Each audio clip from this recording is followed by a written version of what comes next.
नमस्कार. महानगरातल्या निवडणुकांच्या पार्श्वभूमीवरती आपण आज दृष्टिकोनमध्ये चर्चा करतोय.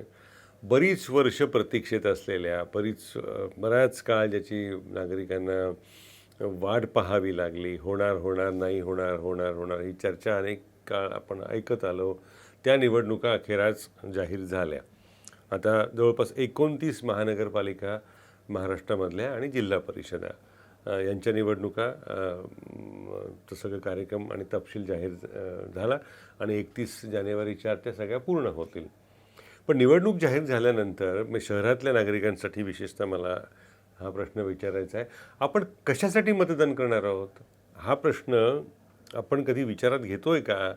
म्हणजे लोकसभा निवडणुकीच्या वेळेला डावे उजवे काय जे काय मतभेद असतील ते मुद्दे होते. म्हणजे विरोधी पक्ष म्हणत होते हे घटना बदलायला निघालेले आहेत, यांचा 400 पारचा दावा होता, किती आम्ही विधायक काम केले याची आश्वासनं दिली गेलेली होती, तो प्रश्न होता. विधानसभा निवडणुकीच्या वेळेला पक्षफुटी, गद्दार, इकडचे तिकडचे हे हे हे मुद्दे झाले. या आपल्या महानगरपालिकांच्या निवडणुकांचे मुद्दे काय? खड्डे हा मुद्दा आहे, रस्त्यावरची तुडुंब गर्दी किंवा रस्तेच नसणं हा मुद्दा आहे, जगण्याला नालायक शहरं हा मुद्दा आहे. आपला मुद्दा काय निवडणुकीचा हा प्रश्न आपल्या नागरिकांना पडतो का? हा प्रश्न मला पडला आहे. म्हणजे आम्ही लोकसत्तेने मध्यंतरी सहजच काही तपासणी केली. म्हणजे ज्या दिवशी दिल्लीचा AQI हवेच्या दर्जाचा निर्देशांक हा 496 होता, त्या दिवशी लंडनमधल्या हवेचा निर्देशांक 2 होता. 2 आणि साधारण 500 हे एक तफावत लक्षात घ्या.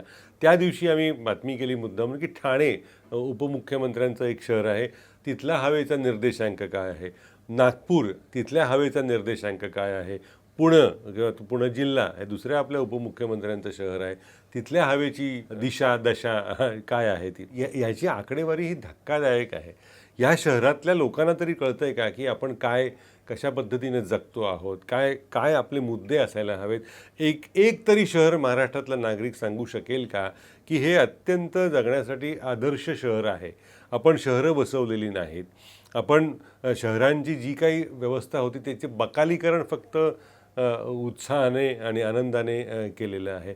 आपण शहरं काही कारण नसताना फुगवली आणि या पार्श्वभूमीवर निवडणुका होत असताना आपण कुठल्या तोंडानं या शहरी प्रश्नांवरती या निवडणुकींमध्ये मतदान करणार आहोत? हा प्रश्न खरंच महत्त्वाचा आहे. गेल्या काही वर्षात महाराष्ट्रातल्या राजकारणी एक नवीनच कार्यपद्धती विकसित केलेली आहे. ती अशी की शहरालगतच्या ग्रामपंचायतींकडून सुरुवातीला विकासाचे परवाने देऊन मोठमोठ्या टोलेजंग इमारती बांधून घ्यायच्या.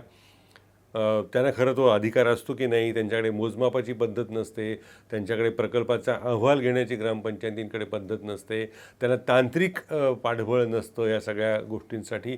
पण या बिल्डिंगा उभ्या राहतात आणि त्या उभ्या राहिलेल्या बिल्डिंगातल्या नागरिकांना नंतर पाण्याचा प्रश्न येतो, जगण्याचा प्रश्न येतो, वाहतूक सुविधांचा प्रश्न येतो. हे काही ती ग्रामपंचायत करू शकत नाही. मग हीच चलाख राजकारणी मंडळी त्या सगळ्या ग्रामपंचायती मग एखाद्या महानगरपालिकेत वर्ग करून टाकतात. पुण्याचं तसं झालं, कल्याण डोंबिवलीचं तसं झालं, किती उदाहरणं या संदर्भात देता येतील. आता परिस्थिती अशी की पुणे जवळपास सोलापूरपर्यंत पसरलं आहे, इकडे नगरपर्यंत पसरलं आहे. पुणे महानगरपालिकेतल्या कर्मचाऱ्याला आपल्याच देह एवढा मोठा विस्तारलेला आहे, तर निदान तो अख्खी शहर कसं आहे हे तरी बघायची संधी मिळेल का? हा प्रश्न आणखीन एका कारणासाठी महत्त्वाचा ठरतो. ते कारण असं की या सगळ्या महानगरपालिका खंक झालेल्या आहेत. एकेकाळी आशियातली सर्वात श्रीमंत महापालिका म्हणून पिंपरी चिंचवडचा किंवा उल्लेख केला जायचा, कारण टाटा आहे, बजाजचे कारखाने आहेत. एक तर हे कारखाने काही प्रमाणात तिथून हलले आणि नंतर वस्तू आणि सेवा कर आला.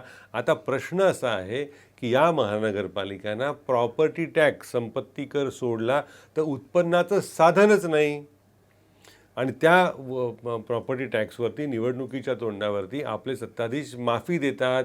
मग तो 400 स्क्वेअर फुटापर्यंत घर असेल तो त्यांना तो त्याच्यातनं वगळतात किंवा आणखी जे काही आकर्षक गोष्टी करायच्या त्या करतात.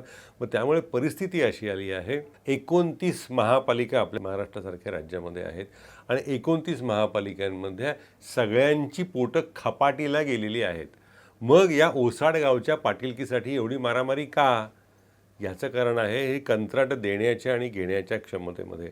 त्यामुळे या महानगरपालिकांच्या निवडणुकांचा कितीही पण त्याचं महत्त्व अधोरेखित केलं, कितीही पद्धतीने लोकशाहीचं एक प्रारूप, गरजेचं प्रारूप म्हणून हे टिकणं आवश्यक आहे अशी समर्थनं केली, तरी या निवडणुकींमध्ये नागरिक कोणत्या विषयावर मतदान करणार आहेत हे ना राजकीय पक्षांना माहिती आहे, ना तुम्हा आम्हाला या विषयावरती काही सांगता येईल. याचं कारण आपल्याला या सगळ्याची सवय झालेली आहे आणि त्या सवयीचं होण्याचं दुसरं एक कारण म्हणजे नागरी चळवळीच गेलेले आहेत. आपल्या महाराष्ट्रात दाखला द्यायचा झाला तर एकही नागरी चळवळ आपण असं सांगू शकत नाही की जी स्थानिक प्रश्नांसाठी लढती आहे. स्थानिक प्रश्नांसाठी सुद्धा जर कोणी लढायचा प्रयत्न केला तर ती जी चर्चा येऊन थांबते तो हा त्या पक्षाचा आहे का हा या पक्षाचा आहे. म्हणजे आपण स्थानिक प्रश्नांकडे सुद्धा राजकीय नजरेने बघायला लागलेलो आहोत. त्यामुळे अत्यंत भिकार शहरांचं राज्य असं आपल्या राज्याची परिस्थिती होत चाललेली आहे. त्याचा ना खेद ना नागरिकांना आहे ना राज्यकर्त्यांना आहे. विशाखापट्टणम असेल, कोची असेल, बेंगलोर असेल, तिकडे नॉयडा चा भाग असेल, एक विकासाचा एक चेहरा शहरांना दिसतो आहे का? विकसित शहरं दिसत आहेत का? आणि आवर्जून जाऊन राहावं अशा शहरांमध्ये अशी आपण काही शहरं बसवली आहेत का? या सगळ्या प्रश्नांचं उत्तर शून्य आहे. आणि तुमच्या आणि आमच्या राजकीय विचारसरणीवर या सत्ताधाऱ्यांचा एवढा विश्वास आहे की निवडणुकीच्या ऐन तोंडावर एका महत्त्वाच्या शहरांमध्ये जे आत्तापर्यंत चांगलं टुमदार शहर मानलं जात होतं, उदाहरणार्थ नाशिक, त्यातली 1800 झाडं कापण्याचा अत्यंत धास्ट्याचा निर्णय सरकार घेऊ शकतं. कारण त्यांना माहिती आहे की हे प्रश्न नागरिक प्रश्नांवरती येणारच नाही.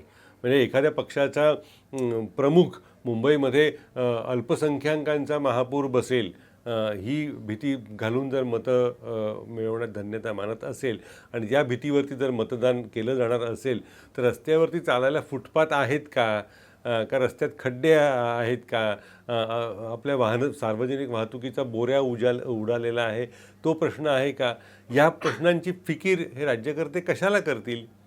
आपण नागरिक शास्त्र शिकलो वगैरे तर हा सगळा मुद्दा सोडून देऊया, पण आपले नागरिक प्रश्नच आपण पूर्णपणे राजकारणापोटी बाजूला ठेवलेले आहेत.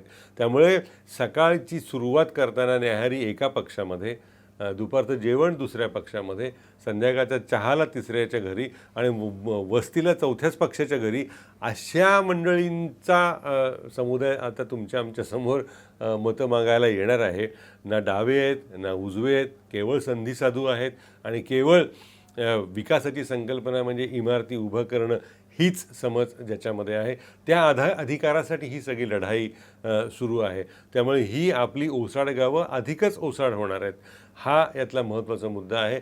त्यासाठी नागरी पातळीवरती जर काही नागरिकांनी प्रयत्न केले, नागरी चळवळी सुरू केल्या, इंग्रजीमध्ये ज्याला पॉलिटिकल म्हणतात, अराजकीय मुद्द्यांवरती, स्थानिक प्रश्नांवरती, महाराष्ट्राचं राजधानीचं शहर जे आहे ती देशाची आर्थिक राजधानी आहे, पण त्या आर्थिक राजधानीच्या परिसरामध्ये जवळपास 15-16 जणांचा मृत्यू केवळ रस्त्यातल्या खड्ड्यांमुळे होतो.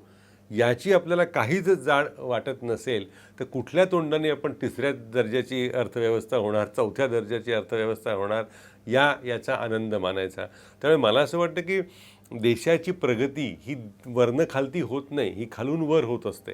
म्हणून खालच्या पातळीवरती, गावांच्या, शहरांच्या, नगरपालिकांच्या पातळीवरती स्थानिक दबाव गट होऊन स्थानिक प्रश्नांवरती जर निवडणुका लढवल्या गेल्या नाहीत, स्थानिक मुद्दे जर निवडणुकीच्या कार्यक्रम पत्रिकेवर आले नाहीत तर या निवडणुका आत्तापर्यंतच्या निवडणुकांसारख्याच फोल ठरतील. कारण अंतिमतः आज एका पक्षात असलेला त्याला इकडे मत द्यावं, तो उद्या दुसऱ्या पक्षात असतो. त्याच्यातनं ना त्याचं भलं, आपलं भलं होतं ना शहरांचं भलं होतं. भलं फक्त अशा राजकारण्यांचंच होत असतं.